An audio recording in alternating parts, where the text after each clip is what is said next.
Okay, I am joined by Mr. Eric Brakey, who is a former state senator from the state of Maine and the current executive director of the Free State Project. He's got an important story that I really want to hear. And first, I just want to say thanks for coming on the show, Eric. Yeah, I'm happy to do it. Thank you for reaching out with the invitation. Yeah, I've been following your content for a while, and I enjoy it. And I'm excited by a lot of what you guys are doing in New Hampshire. And then I saw your post less than a couple of weeks ago, and I was a little unsettled and didn't see any more information on it. So I thought, geez, I really think I should reach out to him and talk about this event that happened to you, and maybe we'll bring some more attention to it. So I'll give you the floor. What exactly happened a few weeks ago? Well, I was on a vacation cruise, actually. It took me out of the country. It was a nice cruise. Shout out to Royal Caribbean. They do a good job. We had a couple stops in Mexico, one in Honduras, actually on the island of Roatan, where Prospera, the free city of Prospera, is. I didn't visit them this time, but I've been there before. That cool experiment that they're doing there. Cool. But as we were coming back and we were, exiting the ship and coming back into the country, you pass through, border control and customs. And I handed them my passport, and the officer there looked at it and then told me that my bag looked heavy. And I said, okay, well, I mean, that's an accurate statement. It was a heavy bag. I was thinking about this. A friend of mine I was traveling with had 2 roller bags with him, and he I guess he didn't mind paying the extra check bag fees when you go through the airport. I thought, let me stuff everything into a single duffel bag because I'm a cheapskate. And so it was a heavy bag, and she said that it looked heavy, and on those grounds, she demanded that I come into a back room with her, where they scanned my bag, then opened it up and rifled through all my belongings. As they were going through my belongings, they went through some of my books. And in some of my books, I keep. I often use like business cards as bookmarks. Mm-hmm. Yeah. So one book, I think it was a book I'm reading, Philosophy 101. And she opened that up and she found a bookmark of me as executive director of the Free State Project. And she's asking me about this. What's the nature of this organization? I told her, we're a nonprofit organization. Well, what kind of nonprofit are you? We're a libertarian nonprofit. Okay, well, what do? You got to tell me more than that. It's like, we get libertarians to move to New Hampshire. And she's suddenly like alarmed, like, why New Hampshire? It's like, because it's the most libertarian state in the country, and we're trying to make it more libertarian. There's no income tax, no sales tax. We've got gun rights. She didn't seem totally satisfied with my answer, and opened up another book. This was Meditations by Marcus Aurelius, and in this book, she finds she finds a old business card of when I was in the state Senate in Maine. So she asks me, are you a state senator? And I said, well, I was, for 6 years. I'm not anymore. I'm in New Hampshire now. And as they're going through my books, they don't just go through these books that, other people have written. I have my personal journal with me, which I do find a lot of value in Stoicism. It helps me kind of a lot. And one of the kind of practices of Stoicism is journaling. So I have a lot of my very private written thoughts that are not intended for anyone else to read. And so they're flipping through it, and I tell them, I have some very private things written in my journal. Like, is this something you really have to do? Yeah. And I don't remember what they said exactly, but basically the answer was yes, we do. And they're flipping through that. At a certain point, they demand my electronic devices, my cell phone and my computer, and they demand I give them the passwords for these. And then they take them into a back room. They let me keep all my other physical possessions until at some point they come back and demand my journal again. And while they're in the back room, I ask an officer who's there. I knew the answer because I was somewhat familiar with these kinds of policies. Maybe I should have been more prepared and mentally prepared for them to expect that this could happen to me, but I wasn't really thinking about it. But Reason Magazine has been like reporting on this for the last 5 years that the border is a constitution-free zone. Apparently, even as a U.S. citizen, they claim the ability to just take your electronic devices and search through all your files. But I asked the officer mostly because I wanted to kind of be clear that this was not something I was consenting to. I asked him, what rights do I have as a U.S. citizen in this situation? And he basically said to me, well, if we were inland, we would have to get a warrant to search your electronic devices and all your belongings like this. But because you're crossing the border, we don't have to get a warrant. So it's just like you don't have any constitutional rights here that we respect. Wow. Now, eventually they come back. And at this point, I guess they didn't find on my computer whatever they were thinking they might find. And the tone seems to have changed a little bit. But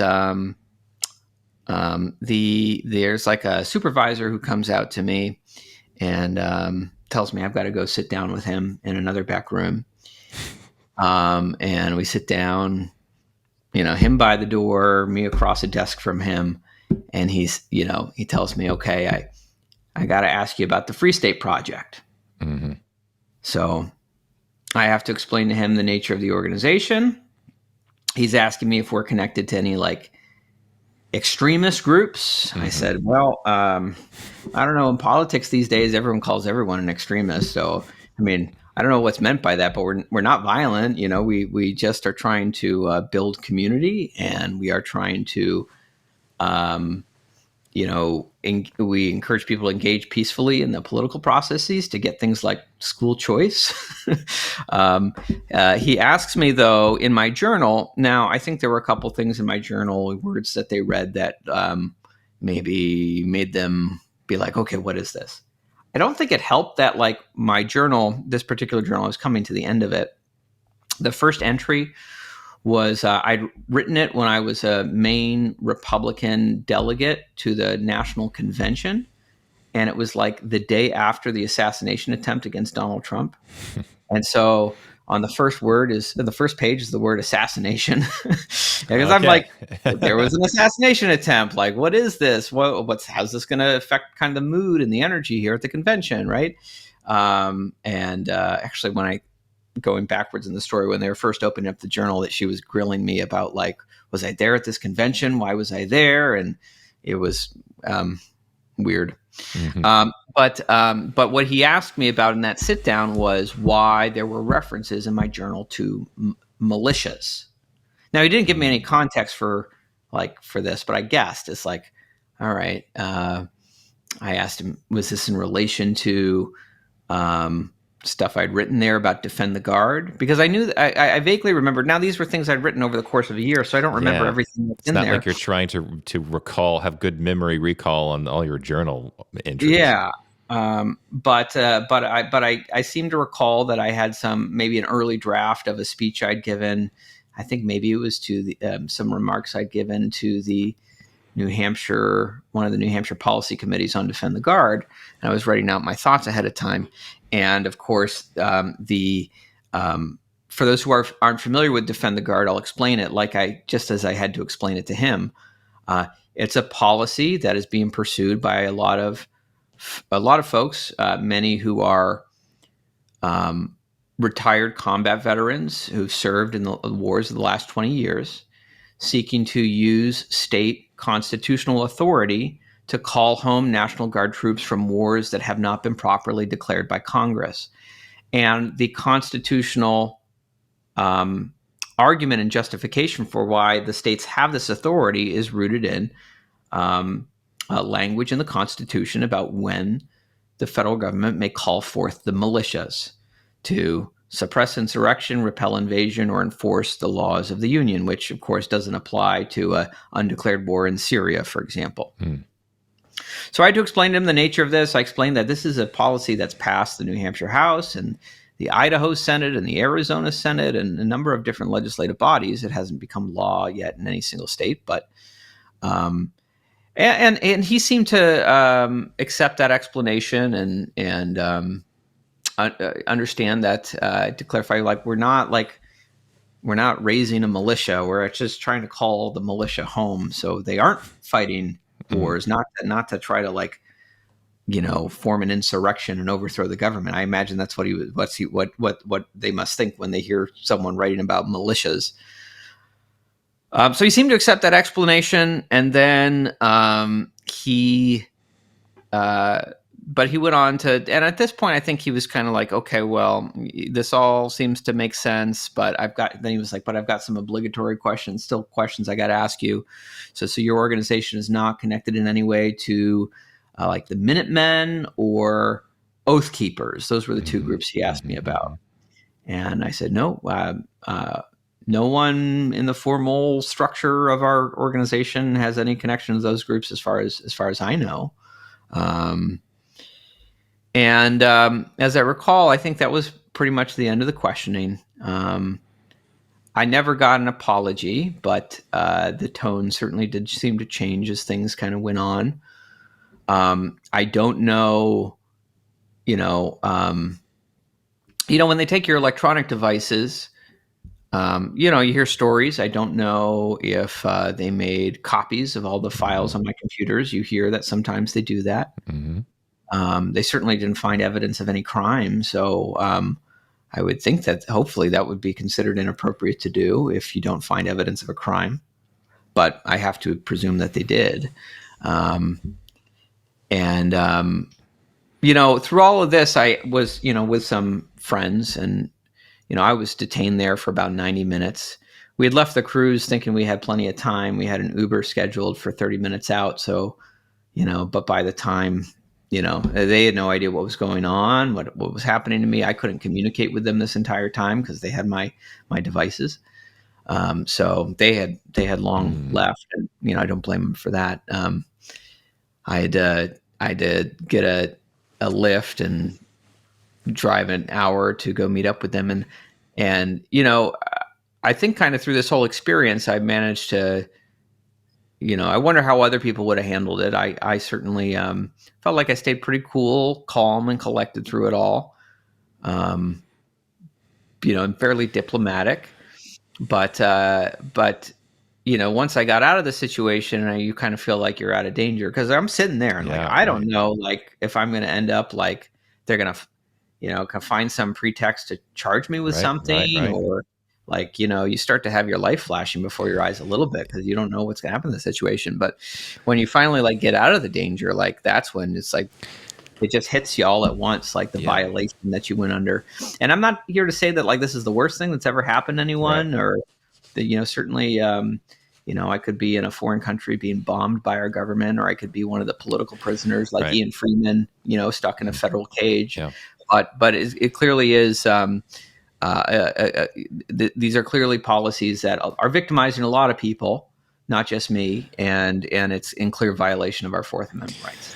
Yeah, well, thank you for sharing that story. I've got a bunch of questions for you, and I'm glad that things didn't get worse, because you do hear stories, especially, I've heard, I think Tucker Carlson has recently said, he doesn't keep, I think he said he doesn't have a computer or something like that. He doesn't connect to the internet because he's worried that he'll be on some list, and then one of the three-letter agencies is going to plant material on his electronics, and then he'll get in trouble for it. So when you say you handed over your electronics and they asked for your passwords, and I'm assuming you gave it to them. Yeah, I did. And I looked it up after the fact because I didn't know what would have happened if I hadn't. They would have kept me there or what. And what I've learned after the fact is that if you don't, they can't necessarily keep you there, but they will not give you back your devices. Right. And then they hold on to them to do a forensic audit. Like they'll like send it. So part of me thinks it's like, well, I don't know what they would have done if they had Right. let me go, but without my phone, right? I Well, would have been stranded there. I wouldn't have been able to even get a lift. I wouldn't have been able to contact yeah. my travel companions. Like I would have been. I don't know what I would have done. That's a catch 22 because on the one hand, if you say no, you don't know where that leads and what if that angers them as well, they might try to just make your life hell because you didn't give them your Yeah. password. But if you say yes, if you're already on a list, which is something I want to ask you about, then you are running the risk of now they have your and now it's going to be your word versus theirs if they come back and they say, "Oh, we found material that is classified," or it's what are you supposed to do? Like that is a terrifying thought, especially if you're concerned about political targeting. So several questions for you. The first one is, in your judgment, do you think that this was coincidental, that this really was like, hey, the duffel bag really did look heavy and they happened to open the diary and it said assassination and it was just a series of coincidences? Or do you have a suspicion that, well, no, the problem started when they ran your passport and they said, this guy's on some list somewhere? I mean, I have no way of knowing if anything pops up when they scan my passport. I've certainly been a pretty high profile critic of a lot of federal government policies and a thorn in the side of certain kind of establishment forces popping up over time over the course of the last 12 years since the Ron Paul campaigns. So it's possible. That said, I think that the officer, as she was going through my belongings and found these business cards, seemed genuinely surprised to learn that I was, you know, Mm, running this nonprofit organization. Didn't seem to know anything about it. Was surprised about me being a former state senator. So, you know, it does. If you were to make me speculate, I would say probably it was random and they didn't know who I was. And it was just, I had a large duffel bag and most people have roller bags. So it's like, a duffel bag, a large duffel bag that looks heavy, I guess does stand out against other people with other kinds of bags. So I don't think that is a good reason to pull someone aside like this, but it certainly did make me maybe stand out a little bit more than yeah. some of the other people passing through. Well, there's a lot of concern right now about let's say, the culture around border controls, generally speaking. And there's plenty of good arguments one can give in the political world about tightening or loosening border regulations, but as a fact of the matter, in a climate in which the institutions are perhaps more careful than they were before, you're running the risk of U.S. citizens being harassed in this way. If this is just coincidental, then if you bring a duffel bag that is maybe a little bit larger than normal, and you bring your personal belongings, through a series of coincidental events, you might find yourself detained at the border and interrogated, and explaining your uh, organizational affiliations to people that are wondering whether or not you're a threat to the homeland potentially. Yeah. That's not good. That is definitely kind of disturbing to hear, especially when you consider this is a cruise. You're not like flying back from Venezuela or something. You're coming off a cruise in Florida, right? Yeah, yeah. It is right. This is not like crossing at some checkpoint in Mexico, right? This is Right. getting off of yeah. It's a very popular cruise line. We were just we stopped at some like tourist ports, and and it's I understand. I don't necessarily agree with the violations of people's rights in this regard, but I certainly can understand to some degree looking for, drug smuggling or things like this. I can understand that. What I don't understand is grilling a U.S. citizen with a U.S. passport on their political affiliations. I mean, you can even understand go back into, like, I don't know, the into previous eras, in the Cold War and all of this. I suppose you can understand, like, a foreigner crossing the border being grilled about their political affiliations. But to grill a U.S. citizen like this is, it does feel like we are trending in a very dangerous direction where even the rights of citizens are not respected. Well, that's one of the things I want to focus on a little bit more is you had this exchange with one of the guards and you said, what are my rights? And to paraphrase, he essentially said, well, here you have none, even though you're a U.S. citizen. Okay, what is going on there? So I don't know the law. I don't pretend to know the law. That sounds like either he's BSing you and just saying something that isn't true so he can get what he wants, or that's actually legal and truthful. Do you know the legal? No, I think that is the well-established policy at the border. I'm not. It's not legal because it doesn't follow the Constitution, but that has been the policy at the border for at least half a decade, and there are many kind of libertarian law firms from the Institute for Justice to Pacific Legal Foundation who certainly want to find ways to challenge this in the courts, because it clearly flies in the face of the Fourth Amendment, and even in the literal sense, right? I think oftentimes the arguments around kind of electronic devices is that, like, well, the Fourth Amendment, it's like the same thing they say to justify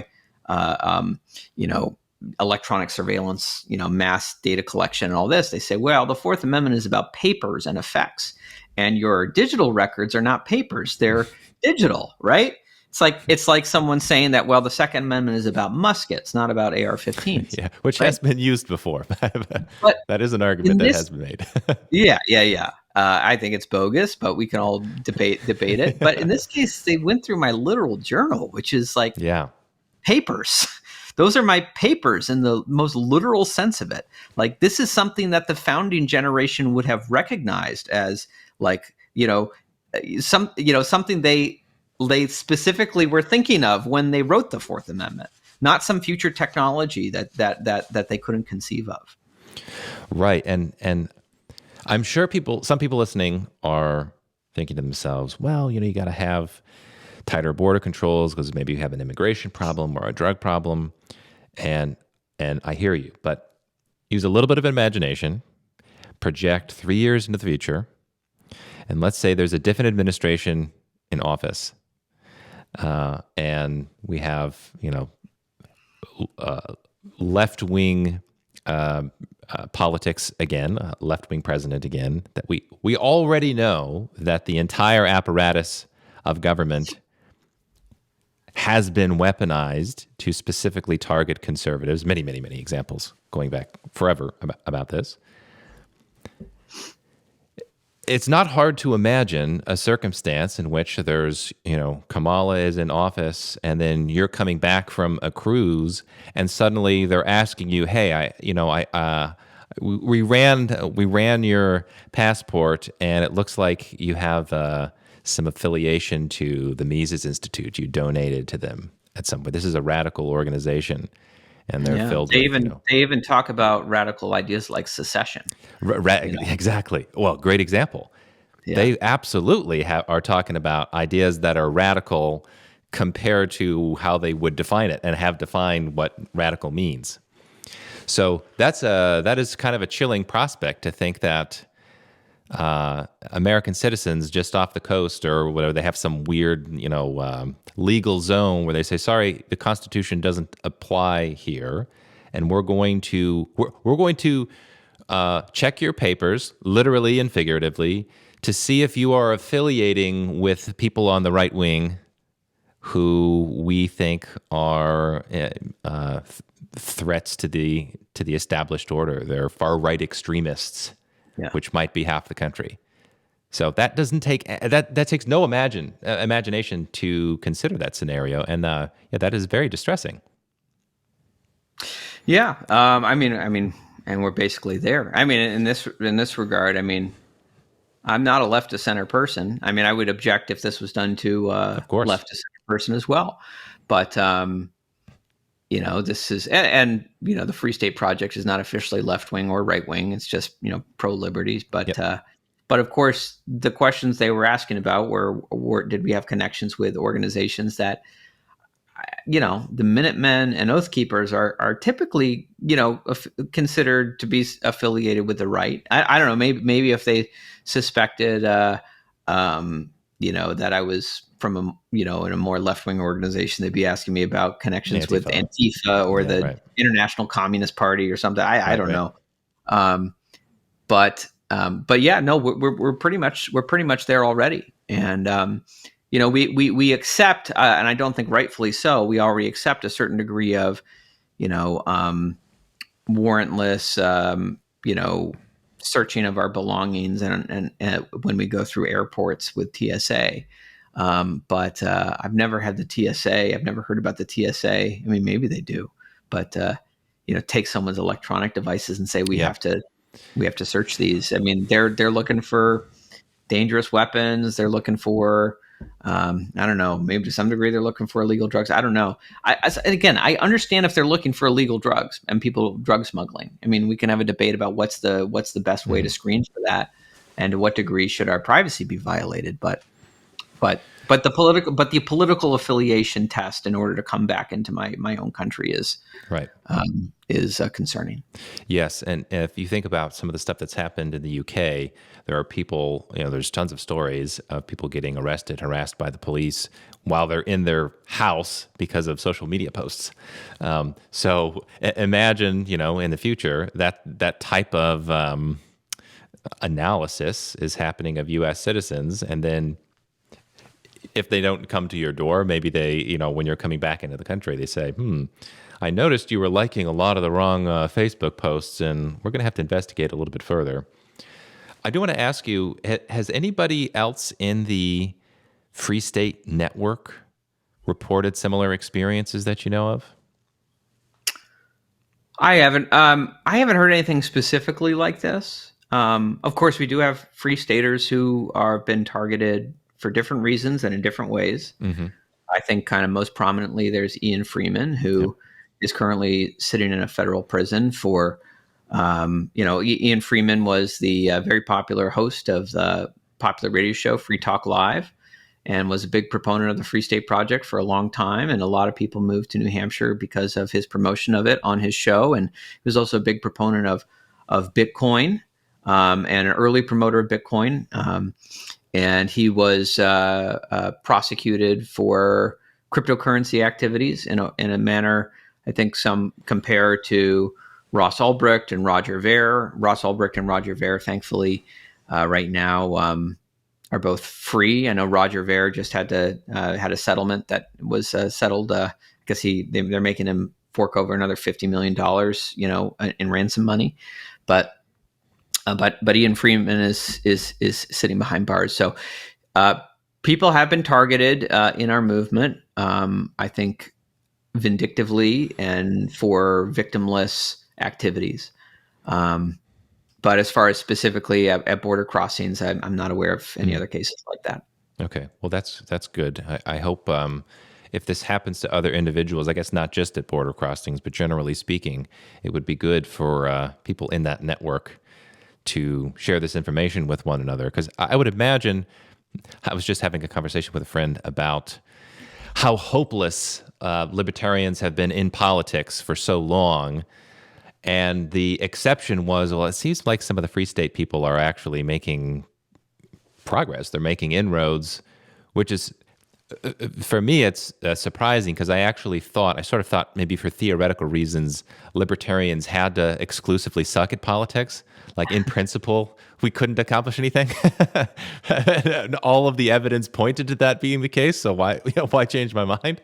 But it does seem like, maybe there are inroads being made politically there. And I know that is upsetting the establishment, not just in New Hampshire. It's got a little bit of national attention. So I do wonder if I wonder how many lists the Free State Project and affiliated important individuals are on. Because if not now, if that's not already happened now, I expect that would probably be happening in the future. I'm sure it's already the case now. I'm sure you guys are Yeah. already considered a threat in some way. Yeah, well, I think our biggest strength in this regard is that we are fundamentally pushing for peaceful, transformative change, and so I always caution anyone, if anyone is ever kind of trying to recruit you or encourage to participate in some violent action, It's a fed. that person is you should recognize and assume that that person is a Fed. Yes, yes. Do not fall for the bait, especially when you're winning Right. through peaceful action. We are winning here in New Hampshire, and the reason that we're winning is because we have a very simple strategy that is demonstrably effective, which is recognizing that libertarians, there are millions of us around the country, but we are a diaspora in a sense. We're an ideological diaspora. This country used to be built on our ideas.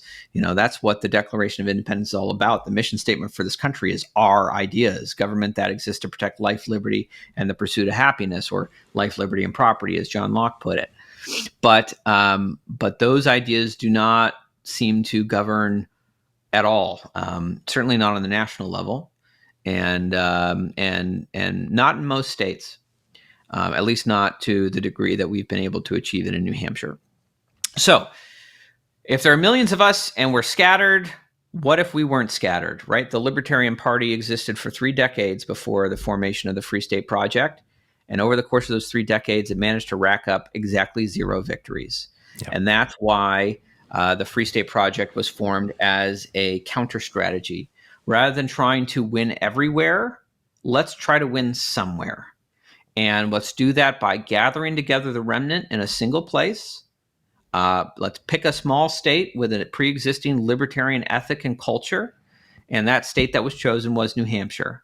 And the idea was if you get 20,000 libertarians to move there, that will make a significant impact over time on the politics and the culture. Now, we haven't gotten to 20,000. But estimates range from somewhere between 5 to 8,000, depending on how you measure it. And there's some guesswork because not everyone comes forward and tells you that they've moved. But even with just a quarter of what we sought out to do 20 years ago, Free Staters and affiliated kind of liberty-aligned people now control a quarter of the state legislature. We're leading on tax abolition and school choice. We're a leader on defend the guard policy, which has been passed through the House, not the Senate. We are leading on medical freedom with I think one of the most radical and expansionistic right to try policies in the country for terminally ill patients. We just passed a revolutionary bill for deregulated energy generation if you're not attached to the grid, which anyway, there's so many things I could list off that New Hampshire is taking libertarian ideas that have for the longest time only existed in theory and in white papers and conversations around, bars, and putting them into practice in a way that demonstrates that these ideas actually work. And that is a benefit not just to people who live in New Hampshire who are going to benefit from these policies, but indirectly to every libertarian in the country who will have a case study that they can point to and say, look, our ideas work. New Hampshire is like one of the not just one of the freest, but also one of the most prosperous states in the country. We can take these ideas and we can implement them here. And so that is why I certainly hope that every person who loves liberty in America, whether they intend to join us in New Hampshire one day or not, recognizes that they should have a stake in what's being built here because it stands as a symbol for what our ideas can do. Well, it's very exciting to hear, and I'm glad that this has sort of changed the tone of the conversation. That's very upbeat, and I will say it's also persuasive because my wife and I are considering looking at different places in the country to possibly move, and New Hampshire is right now. It's at the top of the list. And, Glad to hear that. If people have followed libertarian attempts to, create a Galt's Gulch in South America, this has been tried a few times, and it's always spectacular failures. And so I remember actually when the Free State Project came around years ago, I want to say it was like 2008 or 6 or something. It was a long time ago that I at least found out about it. I don't know when it was actually established. But I remember thinking, like, yeah, this sounds really amazing, but it's probably never going to have enough momentum to actually get a mass of people to uproot their lives and do it. But it sounds awesome anyway. And I've just been, proven wrong that it has happened. And in fact, I was just telling my wife this. So you guys send out it's a funny story. You guys send out like a paper letter on occasion. I don't even know what it's called. And usually when I get any letters that are, from nonprofit organizations, they just go instantly in the trash. I have no interest whatsoever in reading anything like that. But I felt like such an old man because we got one after PorkFest. I want to say it was like a month ago. And I'm like, well, maybe I'll take a little peek at it just to see, what's going on. And there I was enjoying a cup of coffee and reading the Free State Project annual review or whatever it was. Yeah, it And sounds like that's our newsletter for patrons. So you must be a patron. So thank you for that, by the way. Yeah, you're welcome. And I'm a little behind on writing the one for this quarter, so I read the whole thing and I thought to myself, what am I doing reading? I cannot believe I did not expect, but I enjoyed the whole thing and I was so excited about it. I showed some of the parts to my wife Julia, and she was also excited about it. So I don't know if you can get a curmudgeonly person like myself, reading a newsletter like that and thinking, dang, maybe we really could make a shot at moving out to New Hampshire. Congrats for what you guys are building out there. I appreciate it. If I remember that one was like it was like 25 pages long with no pictures. It's just like all like good news. Essentially things that are being accomplished, and kind of try to break things out like along the 5 stages of our pipeline of like getting people here. We promote to the diaspora so people can learn about what we're doing. We outreach to people so that we can connect and get them into our communication systems. We build events and we invite people so that they'll come visit. We welcome them so that they'll move. And then once they're here, we engage with them so that they will build things. And I try to break it down in our patron newsletter every single quarter, which, by the way, your audience can become a patron for the Free State Project and get this newsletter themselves. It's only $100 a year, $10 a month. They can do it on our website, fsp.org. I try to break it down in such a way that our patrons who are helping to fund our year-round operations see that what they're contributing to is actually going towards a model that is working to get more people here and build real victories. A series of wins, like actual empirical, on the ground, grassroots wins, which is very inspiring to see. Yeah, I feel like every other libertarian newsletter you're going to get is going to be a series of complaints. Look at how bad the federal government is. Look at all these things that are going wrong. This is the most optimistic. I'm so happy I get to write optimistic newsletters full of victories. Well, it is effective. And on that optimistic note, is there anything that you want to talk about regarding what happened at the border before we close here? I want to give you, I don't know who's listening now, but is there any anybody any lawyers that are listening, any advice? Like, is there any way we can help or anything you want to say to the audience? I do think that probably someday this needs to be challenged in court. I think it is incredibly unconstitutional what they subject U.S. citizens to when you're coming across the border. Particularly, going through your electronic devices, going through your personal journal. This is not. I don't think this jives with the original vision of our Constitution and the Fourth Amendment. I would say that people should be aware that this goes on, and I guess just be aware that if you are crossing the border, even if you're just coming off of a cruise from a vacation. This is what you could be subject to. I mean, it is what you are subject to, whether they decide to pull you aside or not. You are implicitly subject to this. Yeah, and even when you were saying that, they can go through your journal. It's not even that they're just going through your journal, which is crazy enough. It's that you're forced to potentially explain yourself to a border guard on Yeah. what they might find. It's like I don't journal myself, but the idea that you're going to memorize things and be able to off the cuff say, now on March 17th you use this word. What exactly did you mean by that?